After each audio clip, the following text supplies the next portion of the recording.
DCB മീഡിയയുടെ പുതിയൊരു വീഡിയോയിലേക്ക് സ്വാഗതം. ഇന്ന് ഡിസംബർ 29 ഞായർ. ഇന്നും തുടർന്നങ്ങോട്ടുള്ള ദിവസങ്ങളിലും നിങ്ങൾ അറിഞ്ഞിരിക്കേണ്ട വളരെ പ്രധാനപ്പെട്ട വാർത്താ അറിയിപ്പുകളാണ് ഷെയർ ചെയ്യുന്നത്. ചാനൽ ആദ്യമായി കാണുന്നവർ സബ്സ്ക്രൈബ് ചെയ്യുക. വീഡിയോ ഇഷ്ടമായാൽ ലൈക്ക് ചെയ്ത് സപ്പോർട്ട് തരിക. നീലവെള്ള റേഷൻ കാർഡ് ഉടമകൾക്ക് മുൻഗണനാ കാർഡിലേക്ക് മാറുവാനുള്ള അവസരമാണ് ഇപ്പോൾ എത്തിയിരിക്കുന്നത്. മുൻഗണനാ വിഭാഗ കാർഡായ പിങ്ക് റേഷൻ കാർഡിലേക്കാണ് നീലവെള്ള റേഷൻ കാർഡ് അംഗങ്ങളായ അർഹതയുള്ളവർക്ക് അപേക്ഷിക്കുവാൻ സാധിക്കുന്നത്. ഡിസംബർ 31 വരെയാണ് ഓൺലൈനായി സർക്കാർ അപേക്ഷ സ്വീകരിക്കുന്നത്. അതിനാൽ ഡിസംബർ 31 മുൻപായി തന്നെ അംഗീകൃത അക്ഷയ കേന്ദ്രങ്ങൾ വഴിയോ സിറ്റിസൺ ലോഗിൻ പോർട്ടൽ വഴിയോ അപേക്ഷ സമർപ്പിക്കുക.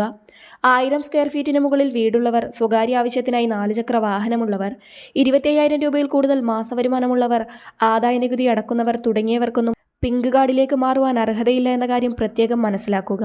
അടുത്ത അറിയിപ്പ് ആദായനികുതിയുമായി ബന്ധപ്പെട്ടതാണ്. നിശ്ചിത തീയതിക്കുള്ളിൽ മുൻവർഷത്തെ ITR സമർപ്പിക്കാത്തവർക്ക് വൈകിയുള്ള റിട്ടേൺ ഡിസംബർ 31 മുൻപായി സമർപ്പിക്കാം.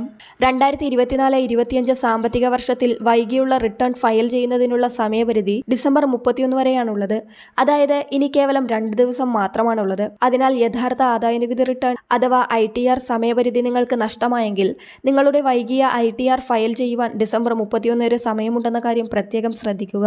അടുത്ത സൗജന്യമായി ഇനി ശുദ്ധജലം ലഭിക്കുവാൻ നിങ്ങൾക്കും അപേക്ഷിക്കാവുന്നതാണ്. പ്രതിമാസം 15,000 ലിറ്ററിൽ താഴെ വെള്ളം ഉപയോഗിക്കുന്ന BPL വിഭാഗത്തിലെ ഉപയോക്താക്കൾക്ക് സൗജന്യ ശുദ്ധജലം ലഭിക്കുവാൻ ജനുവരി 31 വരെ ജല അതോറിറ്റി സെക്ഷൻ ഓഫീസിലോ ഓൺലൈൻ വഴിയോ അപേക്ഷിക്കുവാൻ സാധിക്കും.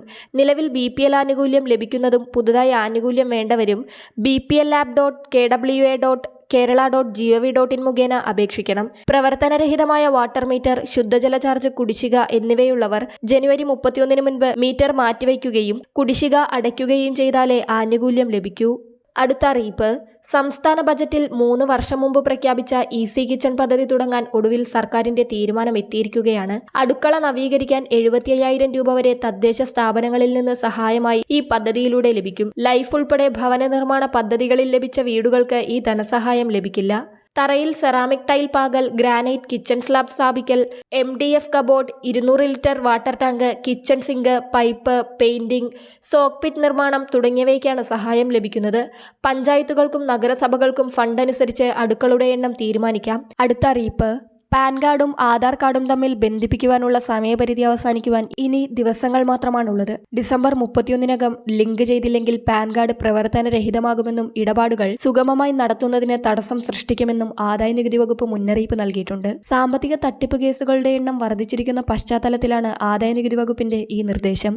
ഇന്ത്യയിലെ എല്ലാ നികുതിദായകരും ആധാർ കാർഡുമായി പാൻ ബന്ധിപ്പിക്കുന്നത് നിർബന്ധമാക്കിയതായി ആദായനികുതി വകുപ്പ് അറിയിച്ചിട്ടുണ്ട്. സമയപരിധിക്ക് മുൻപ് ഇവ രണ്ടും ലിങ്ക് ചെയ്യുന്നതിൽ പരാജയപ്പെടുന്നത് പാൻ കാർഡുകൾ പ്രവർത്തനരഹിതമാകുന്നതിന് കാരണമാകും.